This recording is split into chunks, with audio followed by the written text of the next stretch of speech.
Assalamualaikum warahmatullahi wabarakatuh. Salam sejahtera untuk kita semua. Saya kedatangan seorang tokoh, seorang peneliti sejarah yang sudah lama saya kenal. Beliau menulis 4 buku sejarah, yaitu Pak Bathara Hutagalung. 4 buku penelitian beliau tentang sejarah, tentang serangan umum ya, dan 1 Maret. Yang pertama mengenai pemboman Inggris di Surabaya. Pemboman Inggris Surabaya, serangan umum 1 serangan Maret. Kemudian serangan umum versi yang ringkas, lebih ringkas. Dan yang terakhir itu peluncurannya di gedung DPR ya, tahun 2017 dengan judul Indonesia Tidak Pernah Dijajah. Nah, saya ingin berangkat dari Indonesia Tidak Pernah Dijajah. Karena waktu itu saya mengantarkan diskusinya. Dan saya termasuk yang seringkali dialog, diskusi dengan Pak Bathara Hutagalung, bahwa kita sebetulnya memang tidak pernah dijajah, Indonesia. Nah, ini yang menurut saya perlu ada semacam penulisan ulang kembali sejarah kita. Mungkin kalau di masa lalu kita perlukan untuk membangkitkan rasa nasionalisme, patriotisme sebagai negara baru.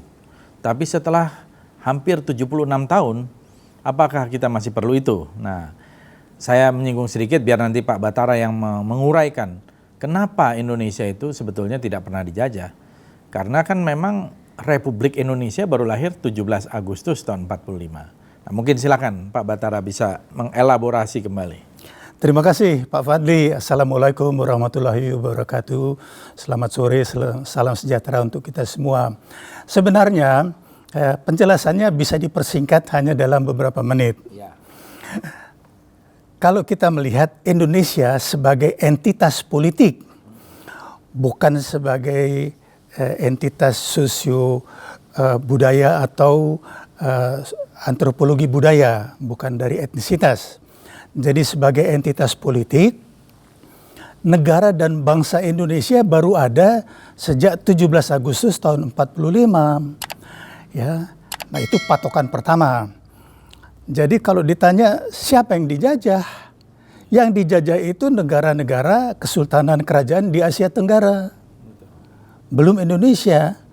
Ya, misalnya ketika Cornelis dan Frederik de Houtman menginjakkan kaki pertama di Banten, de Houtman di Banten tahun 1596, itu tidak bisa dibilang mulai penjajahan.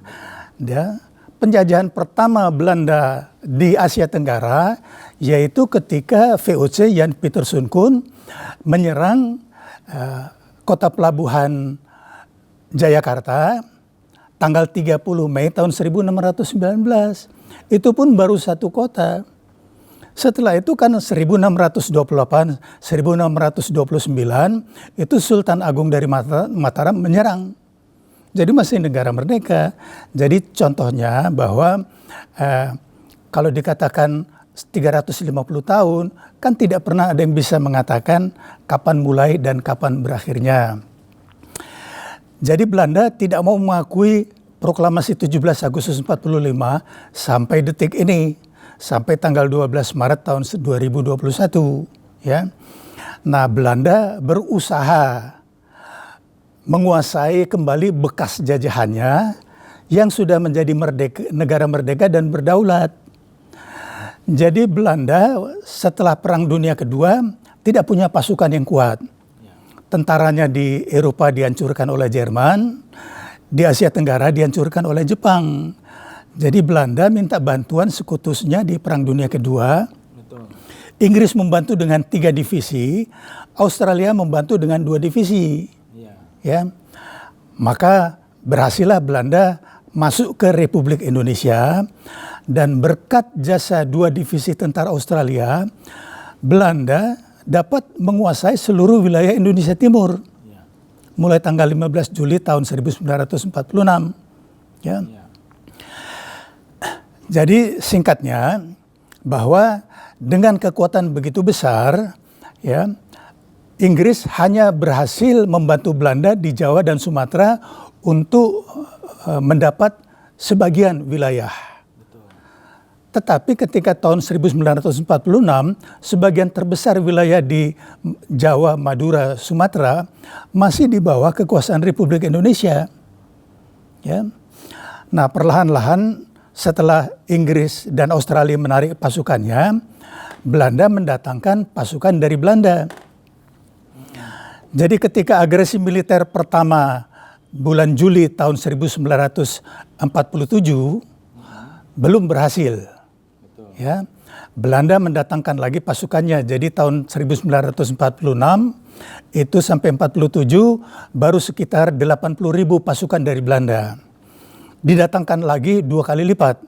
Ya, jadi pada posisi bulan Desember tahun 1948 kekuatan tentara Belanda itu sekitar 150.000 dari Belanda. Ditambah sekitar 65.000 pasukan Knele, yaitu pribumi dan Indo yang pro Belanda. Ditambah lagi pasukan Cina, Po Antui atau Pao Antui sekitar 50.000.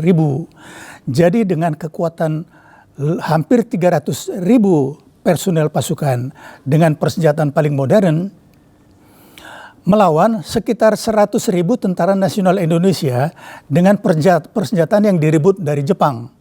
Senjata kuno, ya. Tapi di sini seperti perang Vietnam, itu the man behind the gun, strategi dan taktik. Jadi dengan kekuatan begitu dahsyat selama perang 4,5 tahun mempertahankan kemerdekaan, ya, Belanda dan sekutunya dengan antek-anteknya tidak berhasil mengalahkan tentara nasional Indonesia dan rakyat Indonesia. Betul. Sampai konferensi meja bundar tanggal 23 Agustus sampai 2 November, itu 3 pihak yang berunding, ya, yaitu Kerajaan Belanda, Republik Indonesia, dan Musyawarah Negara-Negara Federal, BFO. Ya, jadi artinya itu tripartit. Yang dipimpin Sultan Hamid II. Iya, jadi salah satu waktu itu ketua BFO. Jadi BFO ini terdiri dari 15 negara bagian dan daerah otonom yang dibentuk oleh Belanda. Ya, jadi awalnya mereka itu sebenarnya posisinya berada di pihak Belanda, tapi internal di dalam itu sebagian terbesar memang sudah pro Indonesia. Ya, nah jadi situasinya sampai berakhirnya konferensi meja bundar. Tentara Nasional Indonesia dan Republik Indonesia masih ada. Nah ini yang harus menjadi kebanggaan kita semua, bahwa Indonesia tidak pernah dijajah. Betul. Dan juga Tentara Nasional Indonesia tidak terkalahkan. Ini makna dari 4,5 tahun perang mempertahankan kemerdekaan. Kira-kira itu penjelasannya Pak Fadli. Jadi kronik dalam sejarah kita 4,5 tahun itu oleh Belanda seringkali juga disebut sebagai istilah revolusi. Ya kadang juga sejarawan kita juga menyebutnya. Ya salah kaprah itu. Revolusi. Salah. Yang benar itu adalah perang mempertahankan kemerdekaan. Kita sudah merdeka. PMK. Ya. Ya. Jadi tidak ada pemerintah yang digulingkan. Iya, iya. Ya, tidak ada pemerintah sama sekali.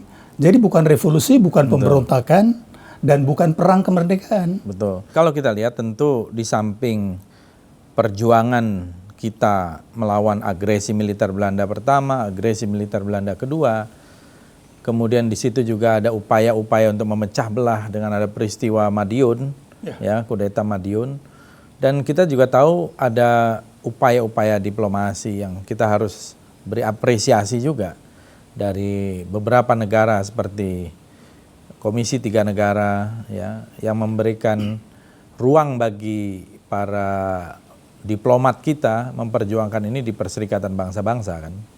Ya, betul sekali.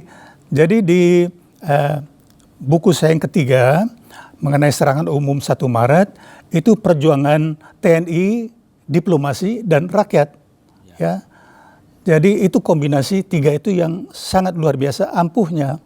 Ya, jadi perjuangan diplomasi walaupun diplomat kita waktu itu memang masih muda, tetapi sudah berhasil meyakinkan banyak negara untuk mendukung perjuangan. Termasuk yang luar biasa adalah kampanye juga di Amerika Serikat dan di Australia. Walaupun Australia pemerintahnya masih pro Belanda, Tapi rakyatnya dan terutama serikat buruhnya sudah mendukung, bahkan memboikot kapal-kapal Belanda yang ada di Australia. Demikian juga Amerika Serikat, ya. Walaupun latar belakangnya adalah waktu itu tahun 47 sudah masuk ke era Perang Dingin. Jadi antara blok komunis dan blok anti komunis masing-masing berusaha untuk menarik sebanyak mungkin negara-negara ke pihak mereka. Nah, jadi termasuk di sini Amerika Serikat yang waktu itu yang memimpin Perang Dingin di blok Barat, ya, tentu menginginkan bahwa negara-negara yang akan merdeka atau yang sudah merdeka di Asia Tenggara itu tidak jatuh ke tangan komunis. Itu sikap pemerintahnya, tetapi sikap rakyatnya itu lebih luar biasa. Karena Amerika juga satu negara yang pernah dijajah lama oleh Inggris. Mereka juga perang beberapa tahun melawan agresi militer tentara Inggris, ya, sampai akhirnya mereka merdeka. Jadi rakyat Amerika bersimpati atas perjuangan kemerdekaan. Dan banyak senator-senator itu yang juga pro kemerdekaan Indonesia. Ya. Jadi ketika Eropa hancur akibat Perang Dunia, itu Amerika membuat yang dinamakan Marshall Plan, dengan kalimat lain adalah ERP, European Recovery Program. Jadi semua negara-negara Eropa itu yang pro-Amerika mendapat dana dari Marshall Plan, termasuk Belanda. Pada waktu itu jatah Belanda sekitar 1 miliar US dollar. Tetapi ketika rakyat Amerika mengetahui bahwa sebagian dana bantuan Amerika dipakai untuk istilah waktu itu adalah perang kolonial, marahnya bukan main. Betul. Ya. Yeah. Kok uang kita bantuan untuk membangun Belanda kok dipakai untuk perang kolonial? Nah, mereka waktu itu cukup alergi terhadap kolonialisme rakyat Amerika. Walaupun pemerintahnya ya terpaksa mencoba meredam karena pemerintah Amerika juga memerlukan Belanda. Ya, tetapi senator-senatornya itu kan tidak semuanya dikendalikan oleh pemerintah. Mereka bebas bicara, ya, dan pendapat-pendapat, bahkan beberapa senator Amerika berkunjung ke Indonesia untuk melihat di lapangan. Ya, kemudian juga diplomasi di Asia Tenggara, di mana waktu itu diprakarsai juga oleh India dan Burma. Tanggal 20 Januari tahun 49, beberapa hari atau beberapa minggu setelah agresi Belanda, menyelenggarakan konferensi mengenai Indonesia.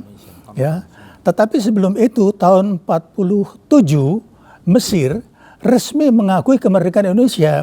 Jadi yang pertama mengakui kemerdekaan Indonesia adalah Liga Arab. Ya. Ya, Liga Arab termasuk Palestina.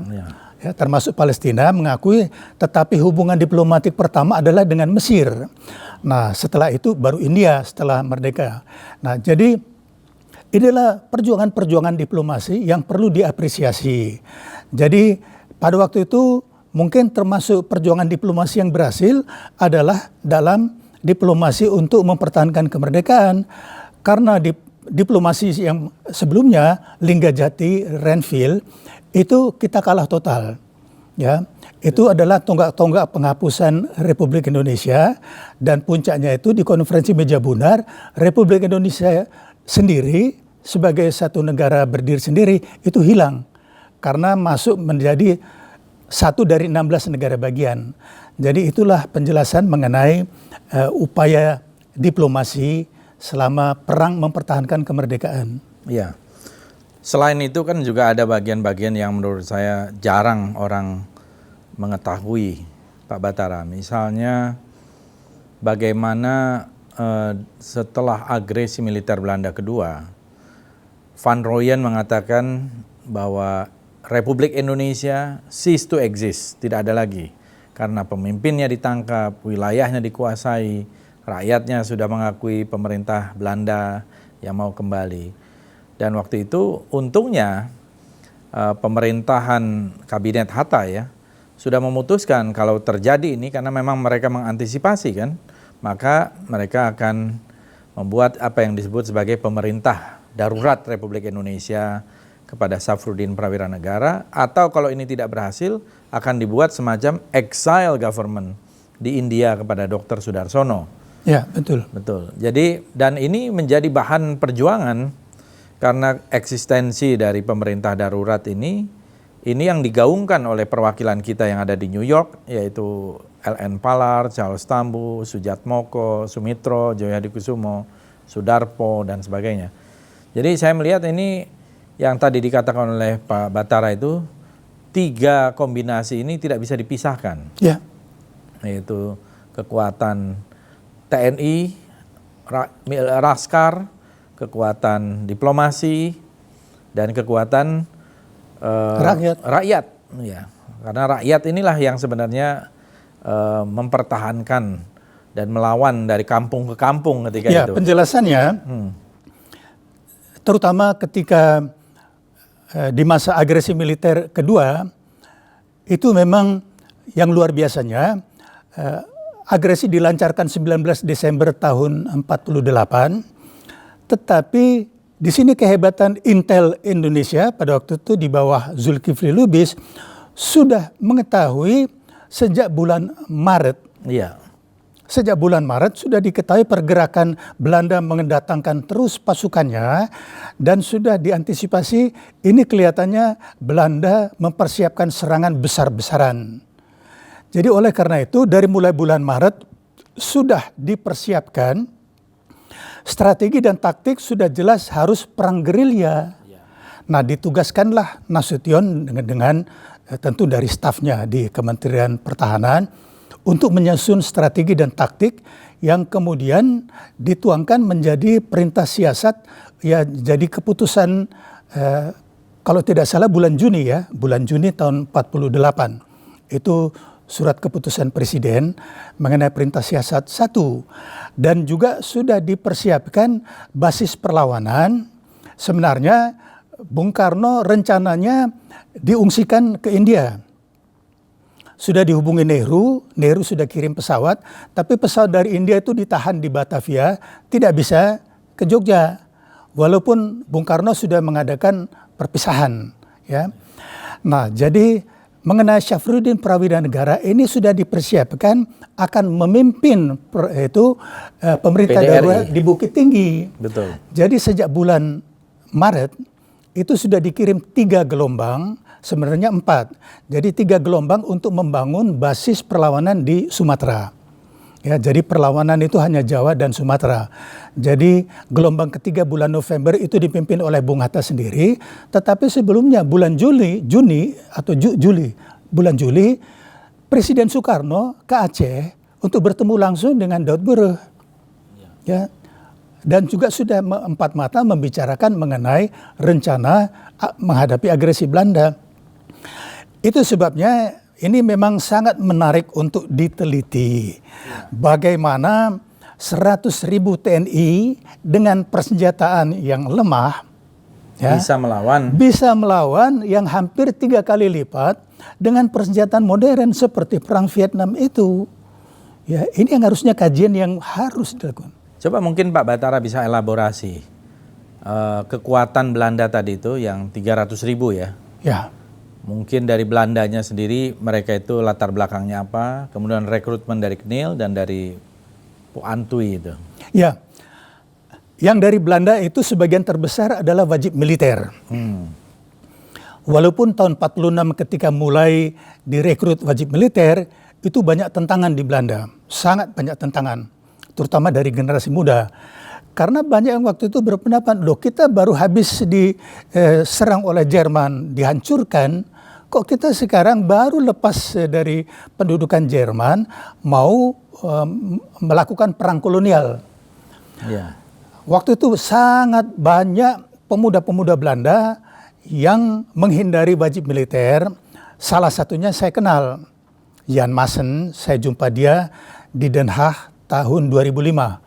Bulan Desember 2005 menceritakan pengalamannya sebagai orang muda, anak muda umur 19 tahun. Ya, dia bilang kalau direkrut wajib militer untuk mempertahankan negara mau, tapi kalau untuk perang kolonial dia tidak mau. Jadi sekitar 5.000 pemuda Belanda itu melarikan diri untuk menghindari wajib militer ke dua negara, pertama Jerman Timur, kedua Prancis yang sangat waktu itu liberal juga, Ya.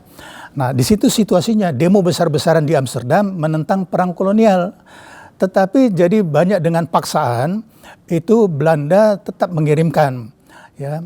Nah, antara lain ada pemuda Job Hutting yang kemudian menjadi guru besar Fakultas Psikologi. Jadi ketika di Belanda setelah tahun 49 sunyi senyap mengenai perang kolonial, hampir tidak ada berita sama sekali.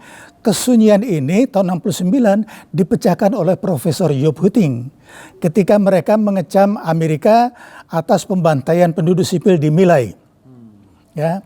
Nah, Profesor Hutting menyampaikan, kok ngapain kita ribut-ribut mengenai Amerika di Vietnam? Kita dulu lebih kejam lagi di waktu di India Belanda. Nah, itulah terkejut semua. Mulai diwawancara, mulai satu persatu banyak yang berani membuka suara. Sampai bergulir, sampai saya terima juga laporannya. Jadi itu mengenai pasukan yang dari Belanda.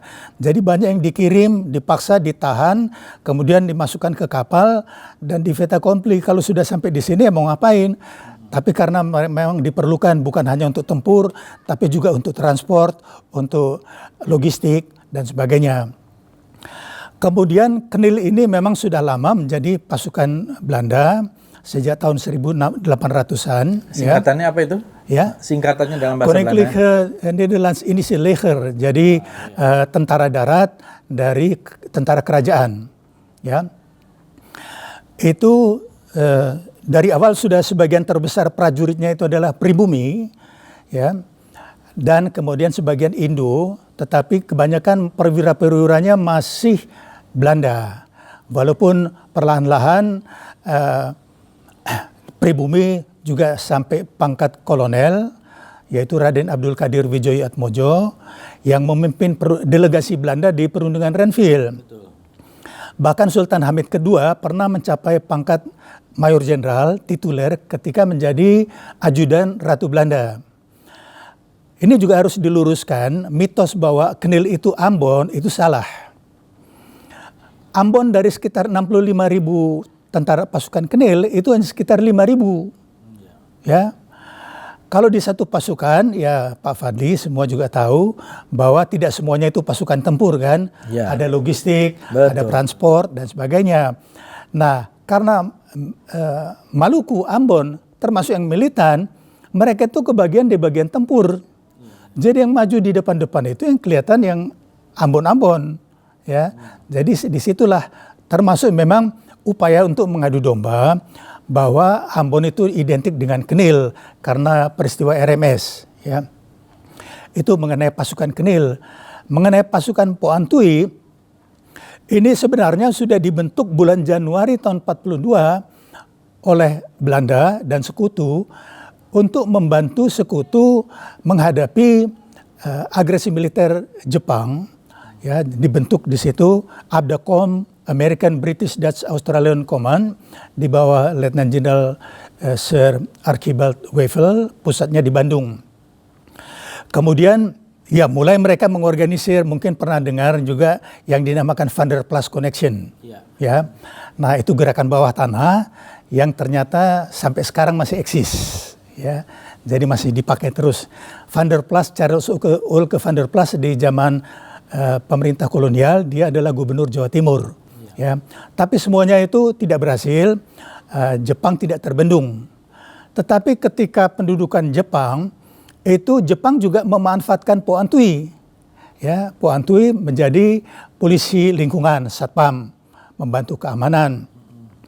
Dan setelah Jepang menyerah, itu memang tahun 45-46 itu terjadi kaos di seluruh wilayah bekas pendudukan Jepang di Asia Tenggara.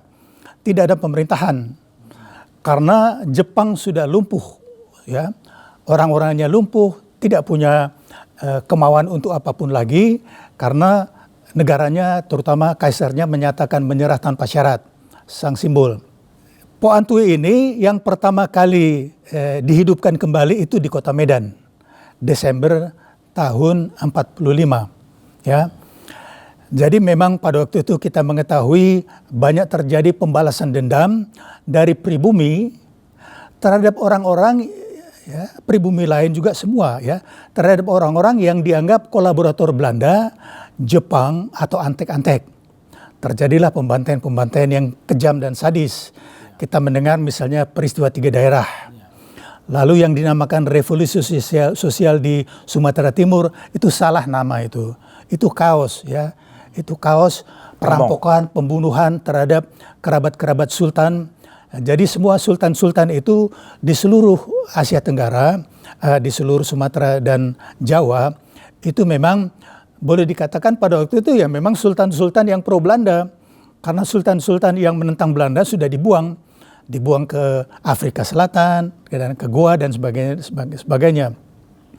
Nah, salah satu perlawanan atau pertempuran yang cukup dahsyat yaitu yang dinamakan Perang Cumbok di Aceh bulan Desember tahun 45. Jadi masih ada sebagian orang Aceh yang masih mengharapkan kedatangan Belanda ya, karena memang mereka sebelum invasi Jepang mereka pro Belanda ya. Nah, jadi awalnya memang pasukan Po Antui dihidupkan kembali di Medan di bawah pimpinan Lim Seng ya. Itu untuk menjaga keamanan ya. Waktu itu mereka berorientasi ke Kuomintang.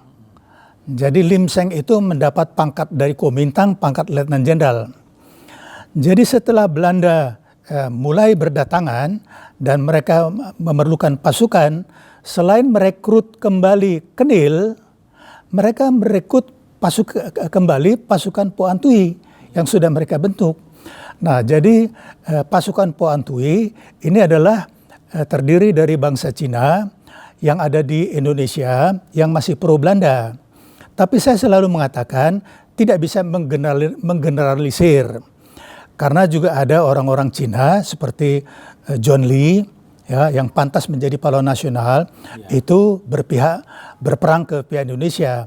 Tetapi memang sebagian terbesar itu masih pro Belanda, tetapi pada waktu itu sudah terpecah 3 kelompoknya. Pro Belanda, pro Mao Zedong, dan pro Kuomintang. Ya? Chiang Kai-shek. Ya, Chiang Kai-shek, ya, Kuomintang. Jadi misalnya pasukan-pasukan Po Antui itu banyak yang mengibarkan bendera Kuomintang. Ya, bahkan di Pekanbaru karena merasa bahwa Kuomintang itu sekutunya Inggris dan Amerika dalam perang melawan Jepang, itu mereka masih menganggap mereka ikut andil dalam kemenangan sekutu. Jadi mereka mau mengambil alih kekuasaan pemerintahan di Pekanbaru. Ditentang tentu. Ya, jadi itu contoh-contohnya. Jadi itu penjelasan mengenai pasukan reguler dari Belanda, pasukan Kenil dan pasukan Po Antui. Iya, berbagai informasi yang beredar itu karena seringkali sejarah ini kan syarat dengan berbagai macam kepentingan. Oh iya. Mbak Bantara. Nah, saya melihat jadi puncak dari pergolakan mempertahankan kemerdekaan itu adalah konferensi meja bundar. Ya. Dan dalam konferensi meja bundar itu sendiri terjadi pro dan kontra. Ya. Kalau tidak salah ayah dari Pak Batara Huta Galung yang juga seorang tentara dan mendapat juga bintang gerilya belakangan dari Presiden Soeharto mengundurkan diri. Ya, dan ada surat keputusan presiden ditandatangani oleh Presiden Soekarno persis beberapa hari sebelum pengakuan kedaulatan. Sehari. Oh, sehari ya. Itu karena bertengkar dulu. Nah, mungkin bisa diceritakan di sekitar kontroversi dari konferensi meja bundar itu. Ya, pertama kita harus lihat konferensi itu berlangsung sangat lama. Dari mulai 23 Agustus sampai tanggal 2 November. Ya. Ya. Jadi banyak sekali yang terjadi dan itu kan banyak bidang yang dibahas. Ya, bidang keuangan, bidang tentara, ekonomi dan sebagainya. Ya. Nah, jadi di situ juga ada perundingan khusus antara Republik Indonesia dengan Musyawarah Negara Bagian di Scheveningen di dekat Den Haag. Mereka menyusun Undang-Undang Dasar untuk negara Republik Indonesia Serikat. Jadi paralel dibentuknya. Ya, jadi pada waktu itu juga sudah disusun rencana Undang-Undang Dasar. Jadi memang itu tarik ulur berbagai kepentingan.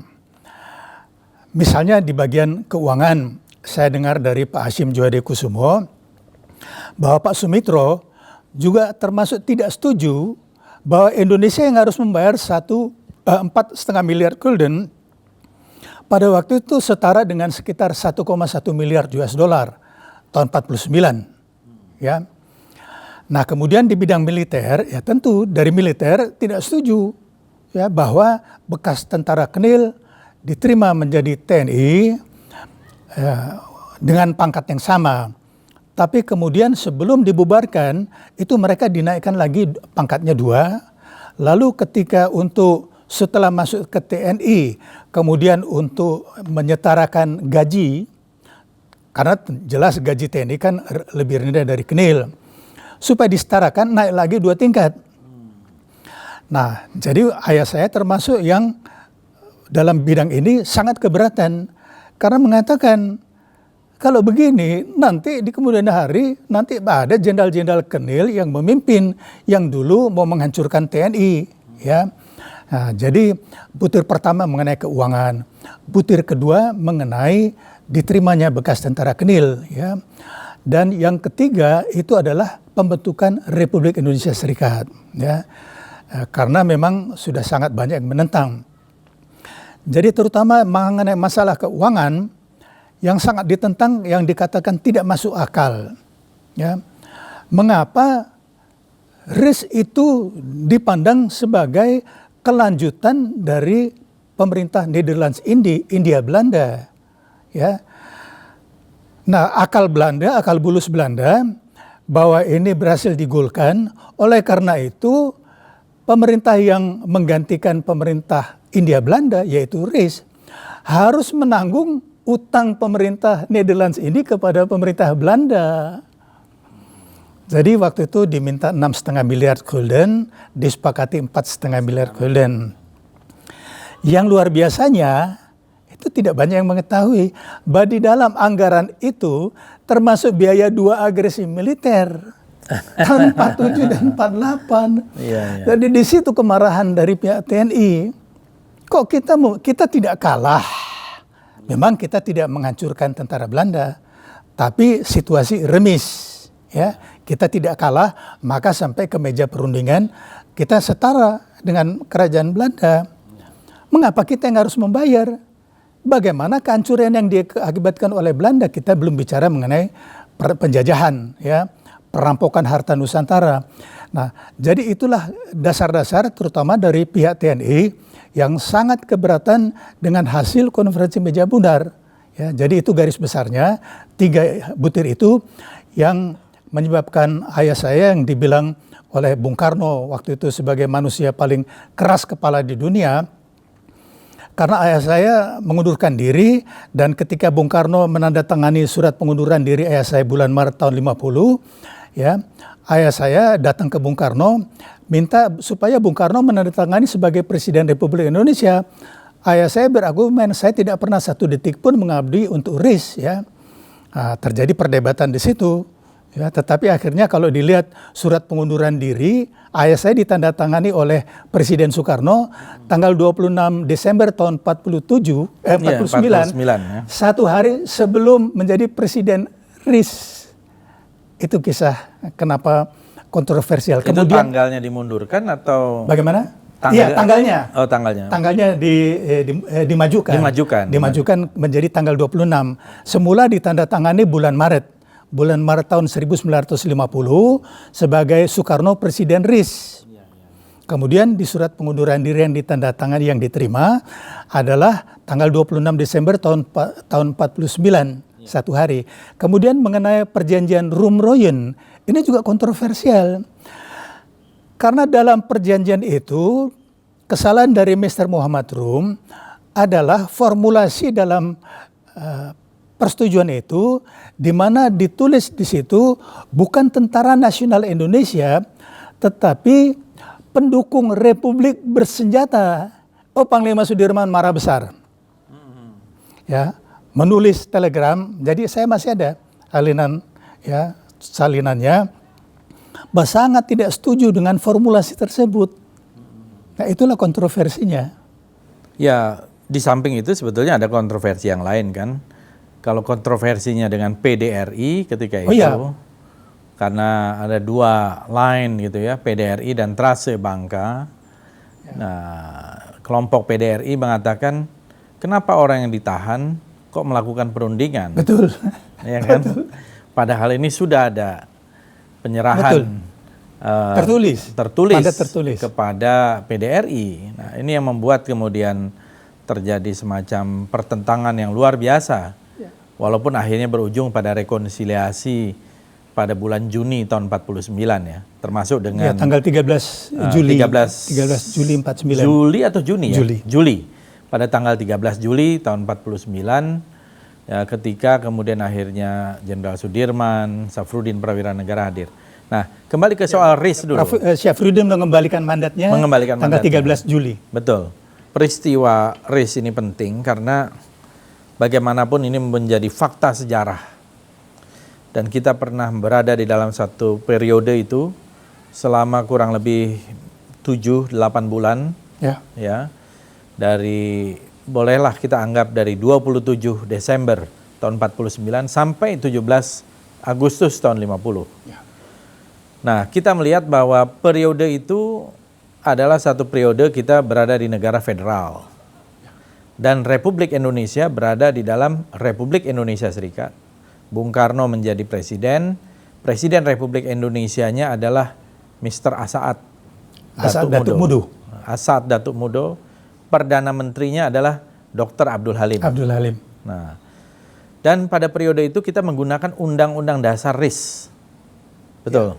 Undang-Undang Dasar RIS. Jadi ada sebuah interupsi sejarah, tetapi yang menarik adalah kemudian kita bisa menggalang kembali kepada sebuah negara kesatuan Republik Indonesia.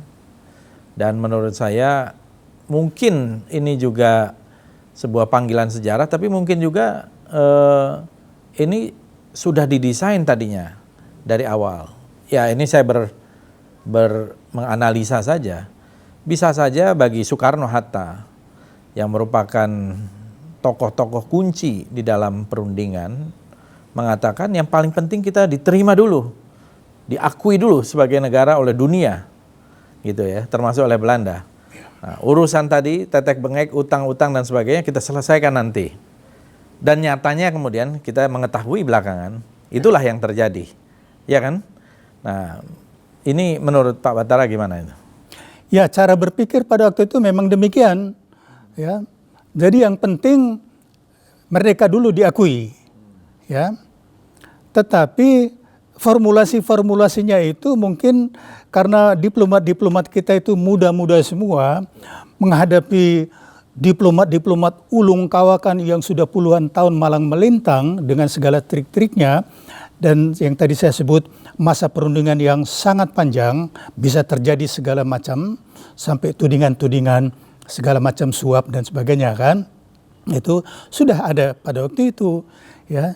Nah, misalnya yang beberapa kesalahan yaitu menerima bahwa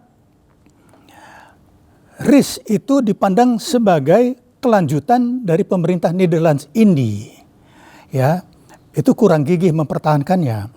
Sehingga formulasi pada waktu itu bukan pengakuan kedaulatan, melainkan transfer of sovereignty, pemindahan ya, kewenangan, transfer, seperti memindahkan uang ya, dari bank, transfer. Ya. Jadi bukan pengakuan. Nah, konsekuensi logisnya, ya kalau ini memang kelanjutannya dari Netherlands Indi, ya mesti menanggung utangnya, itu logikanya. Nah, masalah Irian Barat juga tidak diperjuangkan secara gigih. Ya, jadi mungkin pada waktu itu mereka kurang mengetahui ada namanya hukum internasional uti possidetis juris. Ya, itu memang dari hukum Romawi yang diadopsi dan diakui menjadi hukum internasional, yaitu apabila satu wilayah berpindah tangan penguasanya, ya, maka seluruh wilayah bekas jajahan atau yang dikuasai oleh penguasa sebelumnya itu masuk ke wilayah penguasa baru. Semuanya. Secara keseluruhan. Jadi sebenarnya dalam hal ini, kalau waktu tahun 49 sudah menggunakan uti possidetis iuris, ya, itu tidak ada masalah dengan Irian. Ya. Nah, jadi ketika kita perundingan mengenai Sipa dan Ligitan, ya, kita kalah dengan dalil ini kan, ya, uti possidetis iuris, bahwa di dalam peta lama Belanda itu tidak ada Sipa dan Ligitan, tetapi ada di peta Inggris. Ya, nah mereka pakai uti possidetis iuris. Lihat, ini ada di peta Inggris, berarti milik Malaysia. Jadi ada dua dalil yang dipakai kan. Pertama dari uti possidetis iuris, kedua Malaysia sudah membangun resort, jadi sudah menguasai fisik. Nah, jadi ini contoh mengenai uti possidetis iuris tersebut. Nah, jadi masalah Irian, karena Irian tidak termasuk di RIS, sebenarnya secara hukum internasional untuk pemerintah Belanda sampai detik ini, Irian bukan bagian Indonesia karena tidak termasuk RIS. Ya, nah itu contoh-contoh kekalahan perundingan. Juga misalnya diterimanya bekas tentara Kenil.